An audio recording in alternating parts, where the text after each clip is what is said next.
Ya, kembali di Apa Kabar Indonesia Pagi, pemirsa. Kasus ijazah Jokowi masih hangat atau dihangatkan ya, Andi Gumala? Nah, kini polisi akan gelar perkara khusus. Akankah Roy Suryo CS siap hadir? 11.000 triliun persen hadir. Ya, tapi kenapa kemarin klarifikasi nggak mau hadir? Namanya omongan pria sulit dipercaya. Kita mau konfirmasi langsung kepada tim kuasa hukumnya. Sudah hadir di sini Mas Ahmad Kosinudin, tim advokasi kriminalisasi dan akademisi. Selamat pagi, Pak Ahmad. Ya. Pengacara Pak Roy Suryo CS. Dan kawan-kawan. Kemudian ada Bang Rifai Kusumanegara, kuasa hukum Joko Widodo. Selamat pagi, Bang Rifai. Ya, kita selalu menghadirkan dua pihak biar imbang. Kalau udah hadir kayaknya duduknya salah nih, harus direka ulang nih duduknya. Harus ada penengahnya. Nah, kita ini kok. Oke. Sekarang kok ntar 5 menit lagi kita tunggu ya. Ada siapa satu lagi, Andi Gumala? Kemudian ada penengahnya nih, ada Prof. Suparji Ahmad, pakar hukum Universitas Al-Azhar. Nanti selamat pagi, Bang Suparji. Menganalisis nih Wasit. dari segi hukum seperti apa. Betul. Kita konfirmasi dulu ke Mas Ahmad. Betul Mas sekali. Ahmad, kalau nggak salah tempo hari bilang siap untuk hadir klarifikasi. Minggu lalu kalau nggak salah. Kok berubah pikiran tiba-tiba? Katanya juga Pak Roy Suryo 11.000 triliun persen siap, tapi nggak datang. Baik, ada dua hal ya yang harus dibedakan. Bismillahirrahmanirrahim. Yang pertama terkait gelar perkara khusus yang itu berkaitan dengan laporan TPUA terhadap dugaan pemalsuan dokumen ijazah Saudara Joko Widodo yang terakhir hasil dari Bareskrim dihentikan. Lalu TPUA mengajukan permohonan gelar perkara khusus, lalu ditindaklanjuti dengan undangan gelar perkara khusus yang sedianya hari berapa ya, Kamis yang lalu, tapi ditunda tanggal 9, Rabu depan. Itu yang pertama. Yang kedua, terkait klien kami yang diduga sebagai terlapor. Saya sebut diduga karena saat pemeriksaan belum pernah muncul nama begitu. Yakni di Polda Metro Jaya, memang kami akui ada undangan klarifikasi dan kami tegaskan Pak Roy Suryo dan kawan-kawan itu siap untuk datang. Tapi sebagai klien tentu meminta nasihat dari PH. Nah, kami yang justru memberikan nasihat dan mengambil keputusan setelah rapat bahwa untuk klarifikasi berkaitan dengan laporan limpahan dari Polres ya, itu kan Andi Kurniawan dan kawan-kawan, ada Pradi Bersatu itu berbeda dengan laporan dari Saudara Joko Widodo, sehingga kami rapat. Intinya begini hasil rapat kami, yang pertama bahwa secara hukum by norma bahwa undangan klarifikasi itu tidak memiliki kewajiban untuk dipenuhi, artinya dia sifatnya anjuran atau himbauan. Dan tidak ada konsekuensi hukum ketika tidak menghadiri undangan klarifikasi. Berbeda kalau surat panggilan. Makanya di media itu kan muncul tidak hadir menghadiri panggilan polisi, nggak benar. Saya klarifikasi undangan. Jadi tidak hadir diundang. Nah, itu saja. Yang kedua, tentu apakah kita mau menghadiri undangan klarifikasi atau tidak itu kan berkaitan dengan subjektivitas kita. Apakah kita berasa perlu untuk hadir dalam laporan tersebut. Yang lalu ketika undangan klarifikasi itu berkaitan dengan laporan Saudara Joko Widodo, kami melihat bahwa ini perlu karena kaitannya dengan ijazah yang diteliti oleh klien kami dan simpulannya palsu, ada laporan. Nah, agar tidak dianggap ada oh itu pencemaran, oh itu fitnah, oh itu merendahkan serendah-rendahnya, menghinakan sehina-hinanya, maka kami sarankan untuk menghadiri, untuk mengklarifikasi temuan-temuan yang dilakukan oleh klien kami agar menjadi jelas posisi klien kami seperti apa. Bahwa kemudian penyidik nanti berpendapat lain itu hal yang lain, tapi kami punya kepentingan untuk mengklarifikasi bahwa tindakan yang dilakukan klien kami adalah bagian dari hak konstitusional untuk menyampaikan pendapat berdasarkan ilmu dalam konteks penelitian dokumen begitu. Nah, yang kedua ini secara subjektivitas tidak ada kepentingan kami. Ngapain ngurusin Andi Kurniawan, Pradi Bersatu dan sebagainya? Karena dia bukan pihak dalam perkara ini. Bahkan pasalnya juga berbeda. Kalau yang dilaporkan Pak Jokowi itu kan Saudara Joko Widodo melaporkan 310, 311, 27A Undang-Undang ITE, dan ada 2 pasal yang kami protes tidak relevan walaupun tetap dimasukkan. Itu yang kemudian masih relevan untuk kami hadir klarifikasi. Lah ini kan nggak nyambung. Orang ijazah palsu dianggap oleh Saudara Jokowi sebagai sebuah penghinaan pencemaran. Bagi klien kami ini adalah hasil penelitian. Nah, ini tiba-tiba ada mengatakan ini adalah 160 KUHP penghasutan. Ini adalah 28 ayat 2 Undang-Undang ITE, yakni memberantas kebencian dan penusukan berdasarkan sara, suku, agama, ras, dan antar golongan. Kemudian paling parah ini dianggap 28 ayat 3 kabar bohong, pemberitahuan bohong sesuai Undang-Undang ITE. Nah, ini kan hanya bikin gaduh gitu loh. Ya. Karena ini hanya bikin gaduh, tidak penting kita mengklarifikasi orang-orang yang tidak punya legal standing, tidak ada kepentingan dengan perkara ini, hanya melebarkan perkara sehingga masyarakat menjadi tambah ruwet. Kenapa? Karena objek utama adalah ijazah, asli atau tidak. Bagi yang mengatakan palsu itu hasil penelitian, bagi orang yang merasa ijazah yang disebut palsu itu penghinaan, ya sudah dua pihak ini saja yang difokuskan. Kenapa ada Pradi Bersatu, kenapa ada Andi Kurniawan, kenapa ada Samuel Lengkuen, kenapa ada Kapriani dan yang lainnya. Jadi nggak penting, ngapain gitu. Loh, kalau nggak penting kenapa harus selalu memberikan klarifikasi dari Pak Roy Suryo sendiri? Apalagi kan yang kalau untuk undangan klarifikasi kemarin dia sebagai terlapor loh.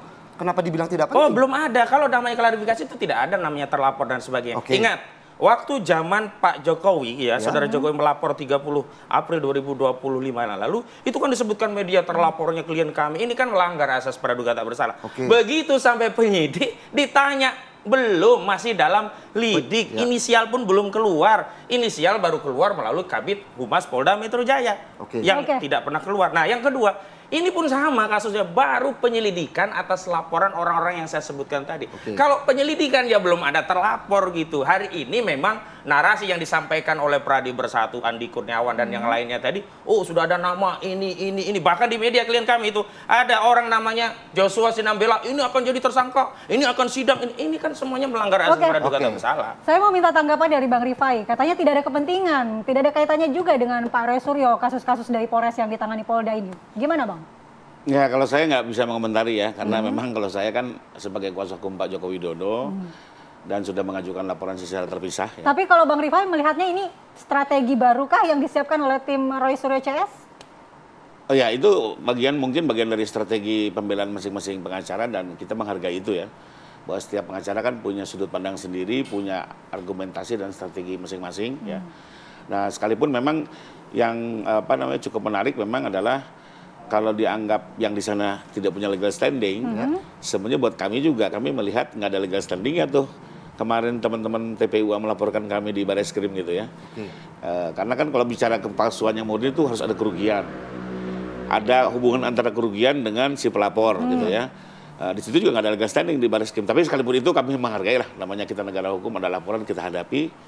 Dan kebetulan kemarin hasilnya juga sudah berhenti penyelidikan, lebih kurang itu. Kalau dari Bang Ahmad kembali tadi nggak ada legal standing.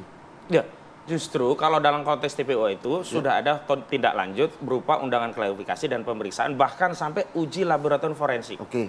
Uji laboratorium forensik itu mengkonfirmasi bahwa aduan ini setidaknya ya, bukan laporan saat itu, baru Dumas. Setidaknya Dumas ini punya legal standing sehingga ditindaklanjuti pada tahapan selanjutnya sampai uji terhadap ijazah yang diklaim ya, ijazah saudara Joko Widodo. Saya sebut diklaim karena akhirnya kan dipinjamkan, dibawa pulang, bukan disita. Padahal prosedur KUHP dalam proses acara itu disita. Nah, itu sampai hasil ada disebut sebagai identik walaupun tidak ada nomenklatur otentik begitu.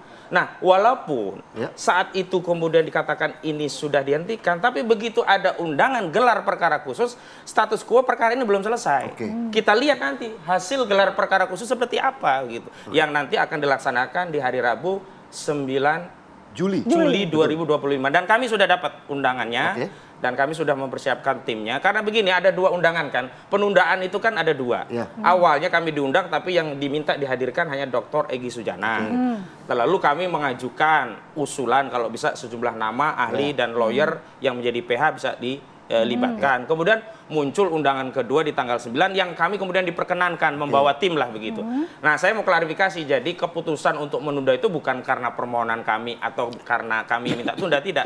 Kami hanya mengajukan nama-nama kalau bisa diakomodir, lalu diakomodir dan juga sekaligus kebijakan dari Bareskrim melalui Biro Wasidik menunda. Ya kami hormati karena ditunda gitu. Pak Rifai, gelar perkara khusus seberapa penting sih? Nah, ini menarik justru buat kami. Jadi pertama, tentunya kami dalam posisi sebenarnya tidak sepakat dengan gelar perkara khusus karena kami melihat penyelidikan sudah selesai. Justru dengan dibuka lagi ini seperti maju mundur dan tidak ada kepastian. Apalagi fakta-fakta yang diangkat di media, ini di media ya.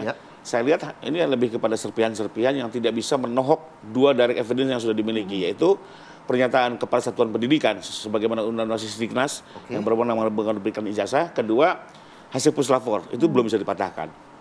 Tapi kami menghormati lah, karena ini kebijakan Polri, kami ikuti, sudah siap-siap tanggal 9 tuh. Ya, ketemu ya, Pak ya? Ya, Siap-siap siap nggak? semua ya. Sudah siap-siap, Ini tahu-tahu pasti nggak? hadir ya. Yang Oh, kamis yang kemarin. kemarin. Sudah siap-siap ya, kita mau keluar kota pun kita cancel, tahu-tahu ditunda. Yang kami cukup kaget penundaannya adalah, waktu itu dapat telepon nggak ada alasan.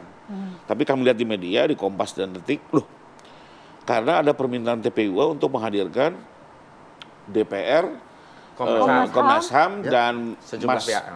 Mas Suryo dan Rismon sebagai ahli. Wah, tentu kami kaji langsung. Kok seperti ini gitu ya. Pertama kalau kita bicara dan kami melihat ini apakah dikabulkan atau tidak saya nggak tahu. Tapi memang kami juga keberatan dengan pola Barreskrim yang menunda dengan alasan itu. Kalau betul alasannya itu ya, karena kami lihat di media seperti itu dan diterangkan oleh Kadif Humas. Ya. Oh, iya. Kenapa? Karena kami melihat ini tidak sesuai dengan Perkapolri dan KUHP itu sendiri. Pertama, di Perkapolri sudah jelas gelar perkara itu dihadiri oleh pemohon dan termohon. Ya. Kalaupun ada pihak luar, kami tidak keberatan sepanjang itu inisiatif penyidik. Kompolnas, ke DPR, media live pun kita nggak ada masalah.